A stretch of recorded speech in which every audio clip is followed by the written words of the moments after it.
राजकारणात जे दिसतं तेच खरं नसतं आणि जे दिसत नाही त्याच सगळं बदलतं.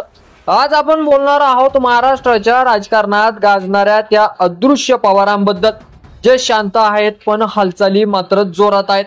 अजितदादा गोंधळलेले आहेत, महायुती चिंतेत आहेत आणि त्यात महाविकास आघाडीचा सत्तेचा मोर्चा. त्यामुळे राजकीय समीकरण पूर्णपणे हलवून जाणार आहे. आज अजित पवार गटात एक विचित्र वातावरण आहे. नेतृत्वावर शंका नाही पण विश्वास कमी झालेला आहे. छगन भुजबळ, सुनील तटकरे, धनंजय मुंडे, संग्राम जगताप हे सगळे जरी अजित पवारांसोबत आहेत असं बाहेरून वाटतं, मात्र आतून सगळ्यांची भाषा वेगळी झालेली आहे. सुरुवातीला शरद पवारांपासून वेगळं होणं हा निर्णय सगळ्यांना तात्पुरता वाटला होता, पण आता सगळ्यांना जाणवत आहे की शरद पवार शांत बसलेत म्हणजे सगळं संपलेलं नाही, तर काहीतरी मोठं सुरू आहे. शरद पवार स्वतः मैदानात उतरले. लोकशाही वाचवा असं ठणकावून सांगणारा हा तोच नेता, ज्याने शांततेतूनही वादळ निर्माण केलेली आहे. महाविकास आघाडीचा सत्तेचा मोर्चा हे केवळ आंदोलन नव्हतं, तो होता राजकीय टायमिंगचा परफेक्ट स्ट्रोक. कारण या मोर्चे जुने आणि नवे नेते एकत्र आले. मत चोरीचा मुद्दा उठून पवारांनी थेट निवडणूक आयोग, भाजप आणि सत्तेत असलेल्या तिन्ही पक्षावर प्रहार केला. तसेच मोर्चेत दिसलेली गर्दी ती महायुतीसाठी धोक्याची घंटा होती. अजित पवारांच्या गटात सध्या वजाबाकीचं गणित सुरू आहे. अजित पवारांच्या गटाची परिस्थिती सुद्धा फार काही वेगळी नाहीये. अजित पवार फक्त बोलून दाखवत नाही, मात्र अजित पवारांचे नेतृत्व पक्षात चालत नाहीये किंवा ते कमकुवत झालंय हे सांगण्यासाठी कुठल्याही ज्योतिषाची गरज नाहीये. छगन भुजबळ मान्य करून चालू. अजित पवारांपेक्षा जास्तीचा अनुभव आहे, म्हणून त्यांना अजित पवारांच्या नेतृत्वात काम करण्यासाठी काहीतरी कमीपणा वाटत असेल. पण सुनील तटकरे, धनंजय मुंडे, संग्राम जगताप एका मागून एक अपडेट झालेले आमदार आणि मंत्री हेच सांगतायत की अजित पवारांची पाहिजे तितकी चलती नाहीयेत. त्यामुळे पवार गटात मूकबंड तयार झालेला आहे. पुण्यात भाजपनं अजित पवारांना पूर्णपणे घेरलेला आहे. पिंपरी चिंचवड मध्ये अजित पवारांची ताकद असूनही आता भाजपने तिथे मजबूत गट तयार केलेला आहे. मुंबईत अजित पवारांचा उल्लेखही होत नाही. ही राजकीय साईड लाईनिंगची सुरुवात आहे आणि त्यात शरद पवारांचा टायमिंग गेम.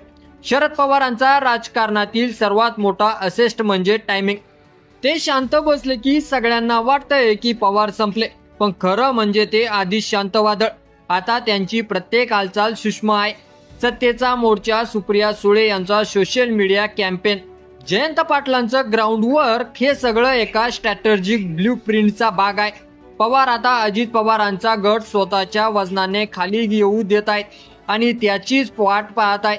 मग अजित पवार गटात पहिली मोठी फूट पडेल तेव्हा पवार मैदानात येतील आणि अजित पवारांची सायलेंट डिक्लाइन होईल आणि त्यानंतर शरद पवारांची स्मार्ट एंट्री होईल.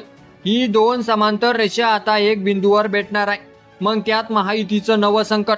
भाजप निवडणुकीच्या तयारीत आहे, पण शिंदे गट आणि अजित पवार गट हे दोघेही अंतर्गत गोंधळात अडकलेले आहेत.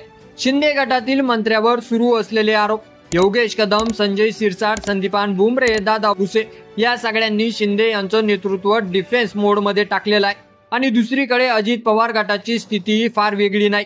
दोन्ही गटाचे मंत्री भाजपच्या यंत्रणावर अवलंबून आहेत आणि भाजप या दोघांनाही वापरून घेत असल्याचा सूर आता महायुतीत वाढू लागलेला आहे. त्यात अलीकडे साताऱ्यातील स्पंदा मुंडे प्रकरणानंतर सगळ्यांचं लक्ष या दिशेने गेलं की महाविकास आघाडीने मुद्दा उचललाच नाही.